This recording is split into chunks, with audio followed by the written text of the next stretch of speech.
다음 발표는 콘텐츠 기업 해외 진출을 위한 해외 국제정보 공유 플랫폼 구축 방안 이라는 주제로 한국콘텐츠진흥원 해외 사업 지원단 박용민 부장님의 발표가 이루어지겠습니다. 큰 박수 부탁드리겠습니다.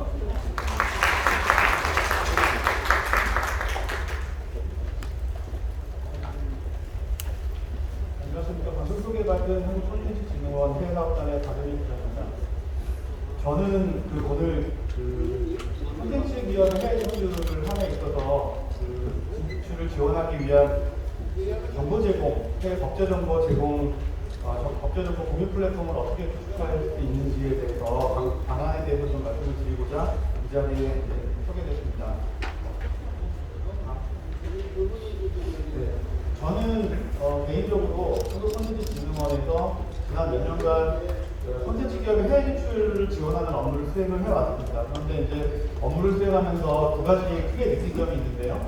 첫 번째가 해외 정보라는 것이 단순한 통계나 시장에 대한 데이터를 제공하는 것이 아니라 경우에 따라서는 콘텐츠 기업의 해외 비즈니스의 성패를 좌우할 수 있을 정도의 중요한 의미를 가진 자산이다. 그런 포지셔닝을 가진 중요한 것이다라는 점이 첫 번째가 되겠습니다.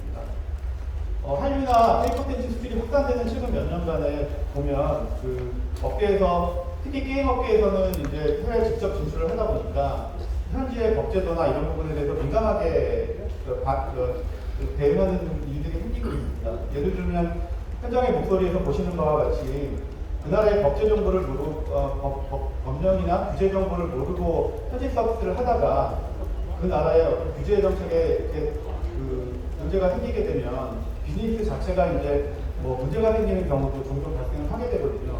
이제 이런 부분들이 굉장히 민감해지고 게임뿐만이 아니라 이제 향후에 한류라고 일컬어지는 모든 K 콘텐츠에 대해서도 그런 일들이 발생할 것이다라고 예측해 볼 수가 있습니다. 그런 면에서 해외 정보라는 것이 단순한 인포메이션이 아니라 중요한 자산이다, 비즈니스의 자산이다라는 점이 첫 번째고요. 그런데 이제 콘텐츠 기업들은 대부분 아시는 것처럼 영세합니다. 그래서 대표님이 회계나 마케팅이나 심지어 기획 제작까지 다 관여를 하세요. 그러다 보면 이 해외 정보를 무슨 정보가 있는지에 대한 접근성도 정보가 있는지 알지도 못하고요. 조사하는 것 자체는 또 한계가 있는 부분입니다. 이런 어려운 점들이 업계에서 지금 얘기하고 있는 그런 상황이 되겠고요. 예, 두 번째는 이제 업무를 하면서 느끼는 점인데 안타까움입니다.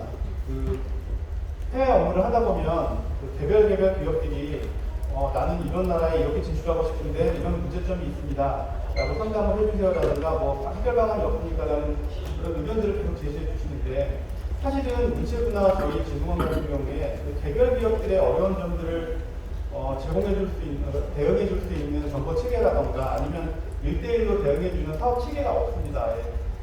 그래서 저희가 범용 정보들을 조사해서 홈페이지에 올려놓고 필요한 부분은 다운받아서 보세요라는 정도 수준의 업무들을 해왔습니다. 그러다 보면 개별 기업이 처한 애로사항들은 해결해주지 못하는 그런 문제점을 계속 가지고 있게 되는데요. 거기 지금 자료에 보시는 해외 진출 상상 사례라고 되어 있는 세 가지 사례가 대표적으로 그런 사례들입니다. 저희가 홈페이지를 통해서 해외 진출의 애로사항들을 접수를 받아봤는데 그 내용들을 보면 경우에 따라서는 창업기업 같은 경우에는 해외 진출을 할까 말까 이런 것 자체를 의사결정을 도전할 수 있는 기회 자체를 포기해야 되는 그런 어려운 점도 있고요. 해외 정보가 부족함에 따라서 또한 중소기업이나 큰 기업조차도 현지에서 비즈니스를 이렇게 하는 게 맞을까? 또 법률적인 문제는 안 생길까? 피해가 발생하면 손해배상을 해줘야 되지 않을까? 라는 문제에 계속 봉착을 하게 됩니다. 이런 문제들을 저희가 알고 있지만 대응해주지 못한다는 안타까운 점이 제가 해외 지원 업무를 하면서 느끼는 두 번째 소감이라고 말씀드립니다. 제가 오늘 해외 법제정보 공유 플랫폼을 만드는 부분에 대해서 고민하게 된 이유는 이런 현장에 있는 업계 목소리가 중요하게 작용을 하는 부분이고요. 또 하나는 다들 아시다시피 또 앞에 교수님께서 먼저 말씀해 주셨습니다만 한류라는 것이 이제 시대적인 소명이 되고 있다. 그래서 많은 국가로 한류가 이제 뻗어나가고 있고 해외 유력 매체들 포브스나 BBC나 뉴욕타임즈가 오징어 게임이 방영된 이후로 해외 콘텐츠가 세계 주요 콘텐츠로 자리매김 했다라는 식의 이제 보도들도 계속 내고 있습니다. 그래서 이게 이제 앞으로 좀 더 지속 가능하기 위해서는 해외 시장, 국가에 대한 법제, 시장 정보들이 좀 더 많이 업계에 제공이 돼야 되겠다라는 점이 이렇게 문제의식을 가지고 접근하게 된 배경이 되겠습니다. 그럼 어떤 정보가 콘텐츠 기업들한테 필요할까요? 제가 이제 좀 분류를 해봤는데요. 첫 번째는 해외 지사를 만들고 뭐 법인을 설립한다거나 하게 되면 현지에 있는 컴퍼니하우스의 사업자 등록을 해야 됩니다. 등록을 하게 되고, 그 다음에 이제 은행의 거래 계좌를 개설해야 되고, 개설을 하고 거래를 하게 되면 이제 거기 현지에서 세금이 발생하죠. 법인세도 내야 되고, 이제 부가세도 내야 됩니다. 그리고 현지 회계를 해야 되고, 결산을 해야 되고, 그 다음에 현지에 직원을 고용하게 되면은 고용법도 알아야 되고, 그 다음에 사대 보험 그런 부분도 가입을 해야 되고, 뭐 그런 여러 가지 그러니까 현장에서 비즈니스를 하기 위해서 필요한 현지의 상법, 세법, 그 다음에 노동법, 지식자산법 같은 것들이 반드시 알아야 되는 그런 법령 정보로 다가오게 됩니다.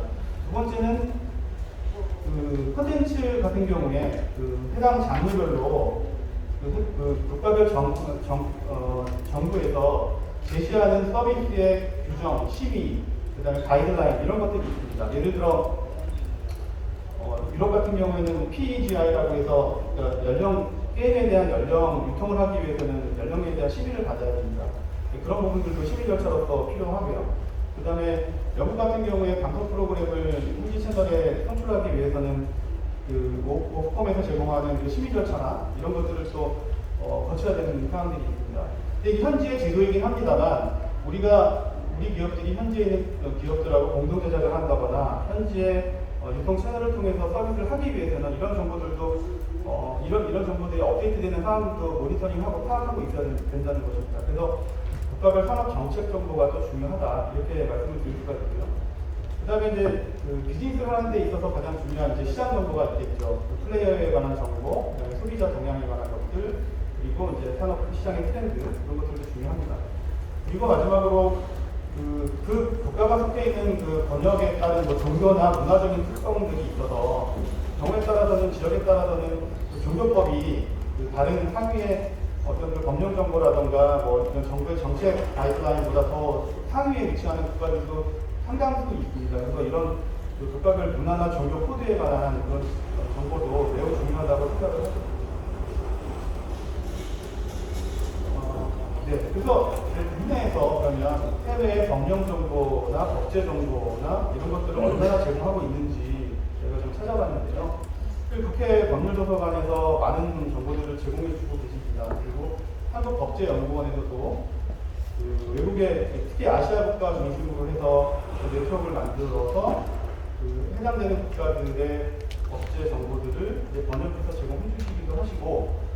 이 국회법률도서관이나 한국법제연구원에서 의미가 있는 부분은 그러니까 해외 법령 정보를 그냥 단순히 번역해서 제공해 주시는 게 아니라 그것들이 어떻게 사회가 적용이 되고 어떤 성격을 가지는지까지 입법 정보들을 좀 분석해서 제공해 주는 서비스도 하고 계세요.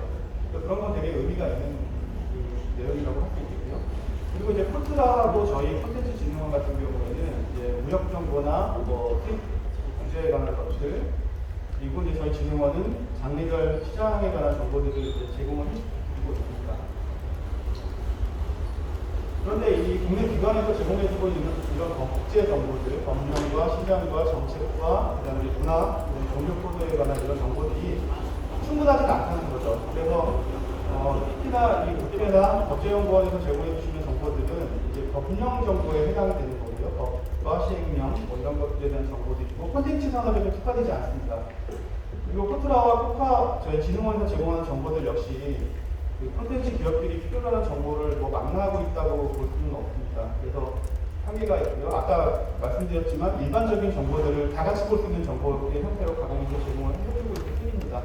그래서 업체가 필요로 하는 정보들 이 네 가지를 조금 더 기업들의 니즈에 맞게 제공할 수 있으려면 기존의 기관들과의 제휴를 통해서 정보를 공유하는 방법도 고민해야 되지만 일단 또 새로운 법령 거체 정보 제공 체계가 좀 필요하겠다라고 이제 생각을 할 것 같습니다.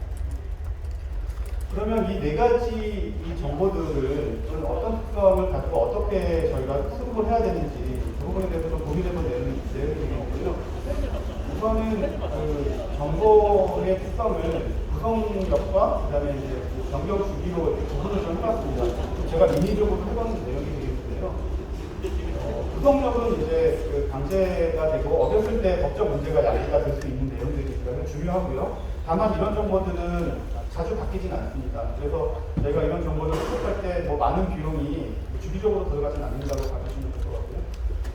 또 반대쪽에 그 시장 정보 같은 경우에는 이제 주기적으로 변동이 됩니다. 다만 이게 지키든 안 지키든 단순한 가이드라인이 될 가능성이 있는 정보들이기 때문에 지키지 않는다고 해서 뭐 법적 문제가 야기되고 비즈니스가 없어지거나 이렇게 되는 사례까지 가지는 않습니다. 이렇게 그 네 가지 정보들을 이렇게 구분해 본 내용을 가지고 정보를 어떻게 수급할 것인지에 대해서 고민을 해볼 때 법령 정보 같은 경우에와 그다음에 그 문화 종교 코드 같은 경우에는 법조문 자체를 번역해서 제공해 주는 게 별 의미가 없다는 것입니다. 그러니까 법령을 어떻게 해석을 해야 되는지 해석된 정보 그리고 그 법령이 어떻게 산업에 적용이 되어서 사례가 나타났는지 그 사례에 대한 분석 정보 그리고 법률 용어에 대한 감수 전문가의 감수 이렇게 법 조항에 대한 번역과 같이 제공되지 않으면 저희 기업들한테는 별로 의미가 없는 정보가 된다는 거죠. 그래서 사실은 그 법에 대한 그 해석과 그다음에 그 사례 분석 그리고 시사점까지를 파악하는 점이 되게 중요하다고 생각이 됩니다. 이 부분은 문화하고 종교 코드도 마찬가지라고 생각이 됩니다. 그래서 그런 부분에 중점을 두고 정보를 어떻게 수급해서 기업들한테 제공할 것인지에 대한 고민이 필요한 거고요. 산업정책 정보나 시장 정보와 같은 경우에는 이제 누가 이 정보를 생산하는지가 중요하고 그다음에 그 생산된 정보가 얼마나 변하고 어떻게 변했는지를 모니터링하고 업데이트하는 게 더 중요합니다. 그래서 그 모니터링하고 업데이트된 정보를 주기적으로 제공해 줄 수 있는 체계가 필요하다. 그래서 그 두 가지의 정보 수급 방향이 중요하다고 생각을 하고요. 그렇지만 또 한 가지 더 중요한 부분은 이런 그 세계 각국에 있는 법령 정보, 법제 정보들을 다 해석하고 모니터링하고 업데이트할 수는 없기 때문에 공공 자금으로 이걸 다 할 수는 없기 때문에 기존에 이런 정보를 가지고 있는 국내 기관이나 해외 기관 혹은 학교, 대학, 비영리 단체 등 그 정보를 갖고 공유할 수 있는 의지가 있는 것들은 다 찾아내서 뭔가 제휴 방안을 만드는 것도 굉장히 중요하겠다라는 생각을 하고 있습니다. 그래서 오늘 이렇게 주제가 되고 있는 저희 그 해외 법제 정보를 공유할 수 있는 플랫폼은 이렇게 만들고자 합니다. 우선은 상시 혹은 수시 혹은 뭐 조사, 그다음에 정례 조사가 필요한 데이터들을 조사를 하고 해외에서 해야 되겠죠. 그 조사된 내용들을 한 군데 모아서 분류하고 집적하고 제공할 수 있도록 가공을 합니다. 이게 정보센터가 될 것이고요. 그거를 이제 그 콘텐츠 기업이 원하는 방식으로 제공해 주는 그런 합리적인 시스템을 만들어야 된다고 생각을 합니다. 다행히 저희 콘텐츠 진흥원에서는 그 좀 생소하실 수 있습니다만 콘텐츠 수출 마케팅 플랫폼에서 웰콘이라는 플랫폼이 2016년부터 운영이 되고 있습니다. 그래서 그 플랫폼에 저희가 조사한 정보들과 그 내용들을 잘 집적해서 또 서비스할 수 있는 방식으로 가공을 해서 제공을 하면 아주 큰 비용 없이도 빠른 시간 안에 이런 법제 정보를 제공할 수 있다고 생각을 합니다. 그런데 이런 이런 법제 정보 공유 플랫폼이 성공하기 위해서 중요한 네 가지 포인트가 있는데요. 첫 번째는 전문 인력을 확보하는 내용이 되겠습니다. 사실 아시는 것처럼 말씀드린 것처럼 그 법률을 찾아서 번역하는 게 중요한 게 아니고 해석하고 사례를 분석하고 시사점을 꼽는 게 중요하기 때문에 이 분야에 대한 전문가가 당연히 필요합니다. 그게 저희가 다루고 있는 그 콘텐츠 산업에 대한 모든 장르에 다 필요하다는 거죠. 근데 그런 부분, 또 문화와 종교에 관한 것도 해석할 수 있는 전문가도 필요합니다. 전문 인력을 어떻게 확보할 수 있는 것인가가 굉장히 중요한 관건이 되겠고요. 두 번째 중요한 것은 저희가 서비스를 할 수 있는 국가들의 규모입니다. 어디 부분까지 저희가 커버해서 정보를 제공할 수 있을 것인지 그런 부분인데요. 그 콘텐츠 진흥원에서 지금 해외에 거점을 운영하고 있는 곳이 10개 국가가 있습니다. 그리고 내년에 5개 국가 정도를 더 늘릴 계획을 가지고 있는데 저희가 거점을 운영하는 국가들은 다행히 그 콘텐츠, K 콘텐츠 수출이 그래도 조금 많이 되고 있고 그 다음에 시장의 매력도가 좀 있는 곳들입니다. 그런데 이 15개 국가의 정보만 제공한다고 해서 그 10만 개의 콘텐츠 기업들의 니즈가 다 축적되지는 않을 거라고 생각을 합니다. 그 한류가 확산됨에 따라서 진출할 국가들도 굉장히 많아지고 있기 때문입니다. 그래서 저희가 운영하고 있는 해외 거점을 기반으로 해서 정보를 수급하는 체계를 생각을 하고 있는데요. 그렇게 하려면은 거점을 최소한 해외 문화원이 운영되고 있는 33개 국가까지는 좀 늘려서 정보를 제공해야 되지 않겠느냐라는 판단을 하고 있습니다. 그래서 정보 제공 대상 국가들도 굉장히 중요하다라는 것을 두 번째 성공 요소로 말씀을 드리겠고요. 세 번째 성공 요소는 그 협업 체계를 구축하는 겁니다. 앞에서도 말씀드렸습니다만 이게 이제 다 정부 자금으로 제공할 수는 없기 때문에 기존의 기관들과 제휴하는 그런 지혜가 굉장히 많이 필요하다라는 말씀을 드리겠고, 마지막으로 중요한 건 업계의 참여 부분입니다. 사실 수요를 제기하는 것은 업계고, 그다음에 수요를 발굴하는 것도 업계입니다. 업계가 뭐 요청하지 않은 정보를 정부 자금을 들여서 뭐 만들고 하는 의유가 없는 거죠. 그래서 이게 만들어 놓고 이용되지 않는 플랫폼이 되지 않기 위해서라도 업계가 적극적으로 참여하는 방안이 필요한데, 그 부분에 대해서 저희가 마일리지와 바우처 시스템을 도입해서 하자는 그 내용을 이제 방안에 담고 있습니다. 이런 상세한 설명을 드리기 좀 시간상 어렵지만, 열심히 정보를 찾는 기업한테는 바우처를 제공해서 필요한 정보를 맞춤형으로 제공해주는 부분까지 저희가 생각을 하고 있다. 이렇게 이해를 해주시면 될 것 같습니다.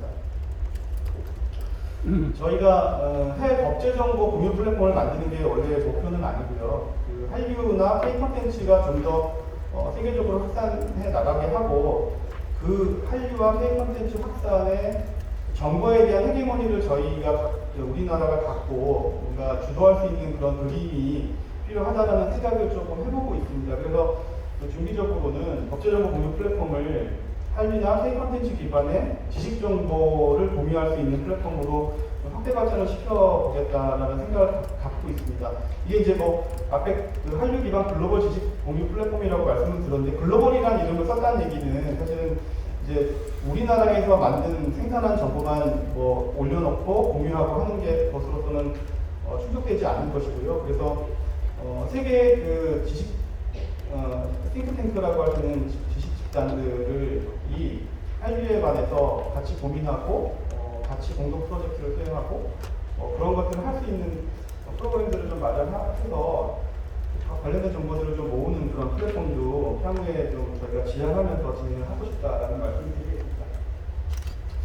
또 이런 정보 공유 플랫폼과 지식 기반의 지식 공유 플랫폼들을 만들기 위해서 제안을 드리고 싶은 부분은 지식정보 네트워크입니다. 이게 이제 국내외, 그 다음에 정부와 민간들이 다 같이 참여하는 정보 지식들을 공유하고 축적하고 재활용할 수 있는 그런 네트워크를 만드는 일을 먼저 시행을 해야 된다. 그것이 그 콘텐츠 기업이 필요로 하는 4가지 형태의 정보, 그것들을 원활하게 세계 각국으로부터 수급해오고 공유할 수 있는 그런 방안이다라고 생각을 합니다. 그래서 그 국내 지식정보 네트워크를 만드는 부분들을 내년부터 좀 본격적으로 진행을 해보고자 하는데, 그래서 이런 제안들을 같이 드리고 관심 있는 기관이나 뭐 분들의 같이 참여와 관심도 필요한 부분이라고 생각합니다. 예, 지금까지 말씀드렸던 이런 그 해외 그 법제 정보 그리고 지식 정보에 관한 플랫폼을 좀 원활하게 수행하기 위해서는 예산과 전문 인력 그리고 기업의 눈높이에 맞는 정보 분류 체계이 필요하다는 거죠. 그리고 이제 마지막에 말씀드렸던 것처럼 국내에 민과 관이 참여하는 지식정보 네트워크도 필요하다. 이렇게 4가지 고려사항을 좀 말씀을 드리는데요. 특히나 예산 부분은 정보를 수급하기 위한 거점을 늘리는 부분에 관한 것과 그리고 그다음에 이제 그 33개 국가의 그 정보들을 수급하고 해석하고 사례를 조사하고 하는 부분들에 들어가는 정보 인프라를 만드는 부분, 그리고 그 국내외 네트워크를 만들어서 그런 국제 싱크탱크가 작동할 수 있는 그런 것들을 수행할 수 있는 사업 예산들이 반영이 됩니다. 그래서 이런 것들을 33개 기준으로 추산을 해보면 저희가 좀 필요로 하는 예산은 상당 규모가 됩니다. 한 200억 정도 생각을 하고 있는데요. 그런 것들이 좀 마련이 됐으면 이런 사업들이 원활하게 진행이 될 수 있겠다라는 말씀을 드리고요.